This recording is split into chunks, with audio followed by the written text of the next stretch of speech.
Counting calories works, no question about it. But for a lot of people, it feels like living in a prison cell. Every gram of fat tracked, every number on the scale, walls closing in. And if you've ever tried losing fat by tracking your calories, you know that feeling of frustration. Doing everything right, following the game plan, but somehow it still feels like you aren't in control. That's why so many people quit diets. Not because the system doesn't work, but because the system feels impossible to live with. Although this isn't the fastest way, here's the truth. You don't have to count every single calorie to lose fat. You can get leaner without tracking a single number, if you have the right structure. In this video, I'll show you 5 methods to start losing weight without obsessing over numbers, and a simple system to keep the progress going. Let's build, brick by brick.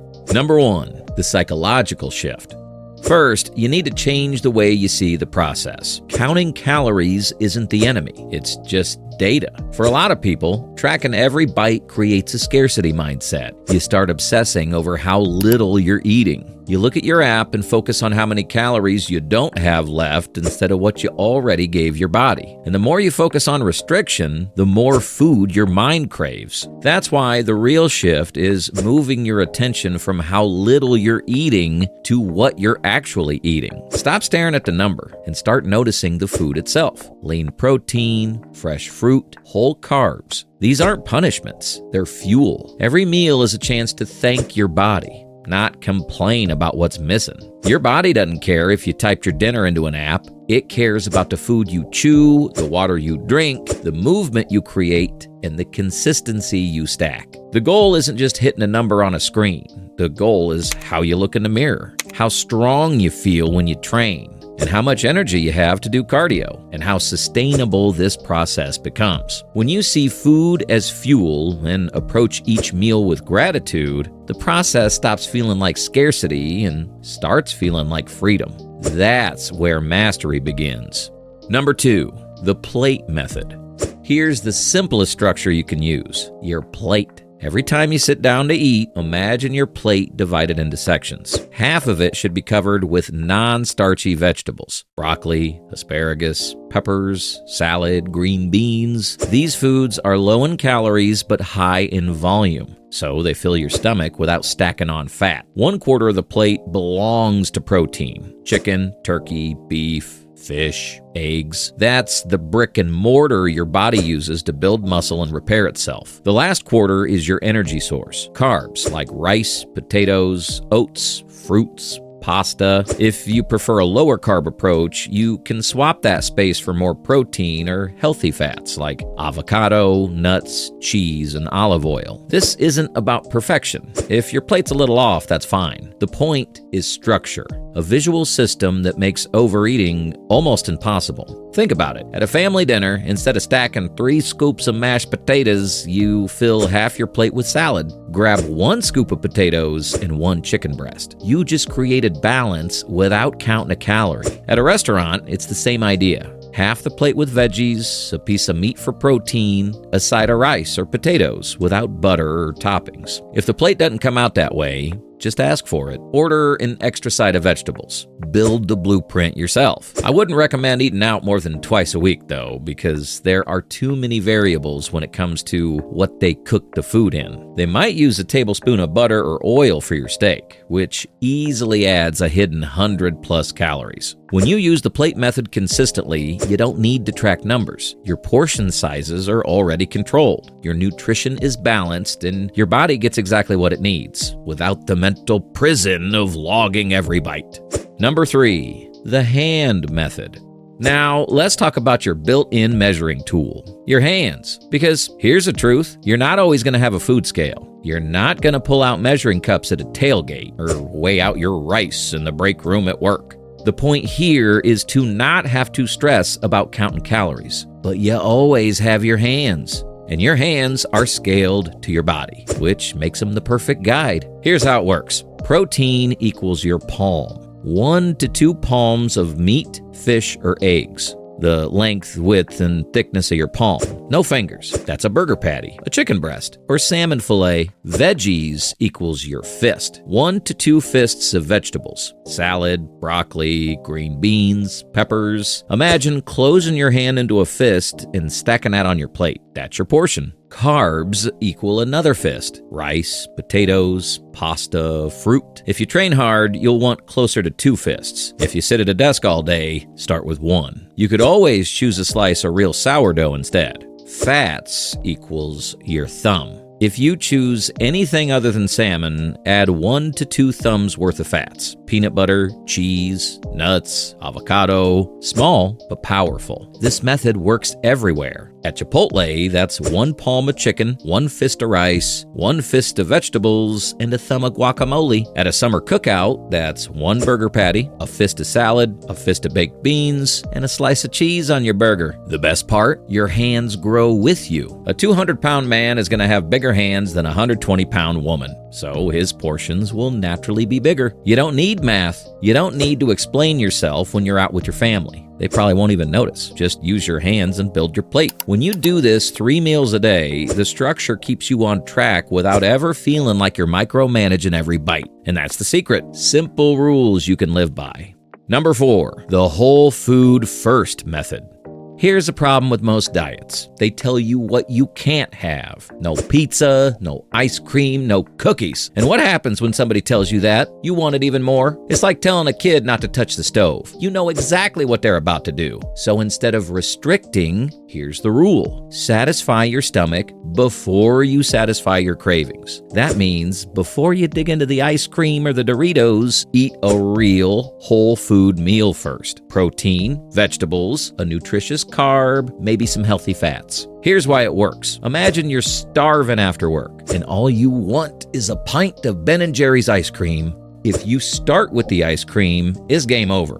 1,000 calories gone in 10 minutes, and you'll still be hungry. But if you flip it, if you eat a palm of chicken, a fist of broccoli, a fist of rice, and half an avocado first, your stomach fills up. Your hunger hormones calm down. Then you may not want the ice cream anymore. If you still do, when you grab that ice cream, you won't need the whole pint. A few bites, and you're satisfied. This method allows you not to think with your stomach, but you come to your senses before you lose control. It's the same thing with chips, cookies, or pizza. The mistake isn't always eating them. The mistake is eating them first. Junk food on an empty stomach is like throwing gas on a fire. But junk food, after a full balanced meal, is just a spark. It fades out quickly. This rule gives you freedom. You don't have to be the odd one out at the birthday party who never touches dessert. You can have a slice of cake, but the priority is always real food first, fun food after. And only if you really want it. If you want to know more of the best whole foods to eat, check out my 5 best foods to get strong fast video after this. That one switch turns junk food from a binge trigger into just a small part of the plan. And when you repeat this over weeks and months, those cravings lose their power because you're not telling yourself never. You're just telling yourself not yet. Number 5, the fasting method. Now, let's talk about one of the simplest ways to control your intake without tracking anything. Fasting windows. Here's a basic idea. Instead of eating all day long, you shrink the number of hours where food is even an option. Fewer eating windows means fewer chances to overeat. It could be as simple as skipping breakfast and having your first meal at noon. That gives you an 8-hour window to eat from 12 to 8. Or maybe you prefer eating dinner later with family. Then you can shift the window to 2 to 10. The structure's flexible. I personally eat breakfast right after my morning walk at around 10 a.m. My last meal of the day is around 6 p.m. Here's why it works. Most of us don't struggle with what we eat. We struggle with how often we eat. A handful of snacks between meals, a late night bowl of cereal, a coffee shop pastry in the morning. All those little extras add up fast. By shortening the window, you cut out half those extras without even thinking about it. And the beauty of fasting is that when you do eat, your meals can be bigger. You can sit down at lunch and actually enjoy a full plate. Palm of protein, fist of carbs, fist of veggies, thumb of fats, without feeling like you're rationing every bite.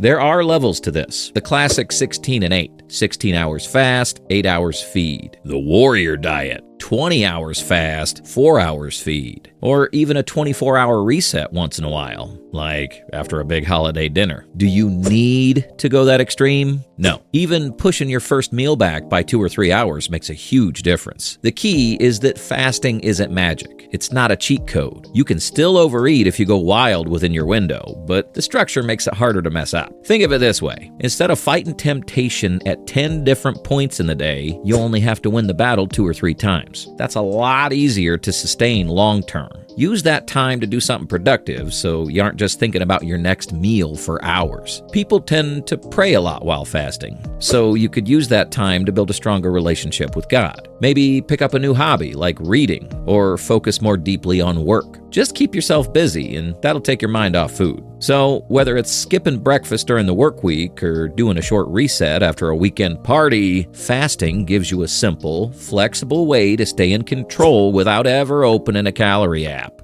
Bonus method. There's one method most people overlook. Awareness. Most of the time, you're not eating because you're truly hungry. You're eating for the reward you think food will give you. You smell pizza in the break room. You see a McDonald's commercial. You're bored, stressed, or chasing comfort. That's not real hunger. That's your mind tricking your body. The bonus method is simple. Practice awareness. Ask yourself before every meal, am I actually hungry or just thinking about food? Here's a trick I like to use. When you crave something, ask yourself, could I eat a chicken breast and veggies right now? If the answer's no, you're emotionally hungry, not physically. Redirect your attention elsewhere. If the answer is yes, drink some water and then make the best food decision you can at that moment. Real hunger grows stronger and lingers. Fake hunger fades fast. Then, when you do eat, follow the 80% rule, which is stopping when you're 80% full. Because if you wait until you're completely full, it's already too late. You overshot what your body needed. It usually takes 15 minutes after eating for you to feel how much you actually ate. Eating to 80% fullness gives your brain time to catch up with your stomach. It leaves you light, energized, and in control, not heavy and sluggish. This awareness is the glue that holds everything together. The plate method gives you structure, the hand method gives you portions, fasting establishes your boundaries, and whole foods keep you full. But awareness, identifying real hunger, stopping at 80%, paying attention to how food makes you feel, that's what makes it all sustainable. Because once you learn to separate hunger from cravings and stop finding satisfaction from stuffing yourself, you're no longer a slave to food. You're in control. And that's the real transformation. Not just losing fat, but building a system that lasts for life. Counting calories isn't bad. It's just one tool. But if tracking feels like a prison, now you got 5 methods to free yourself and still burn fat. Remember, the goal isn't perfection. It's consistency. Every balanced plate, every walk, every disciplined choice, it's another brick laid. And remember, you need both structure and patience to reach your goals. One mistake doesn't ruin you. Stay disciplined. Stay consistent. When you look back a few months from now, you'll be proud of what you built. Brick by brick.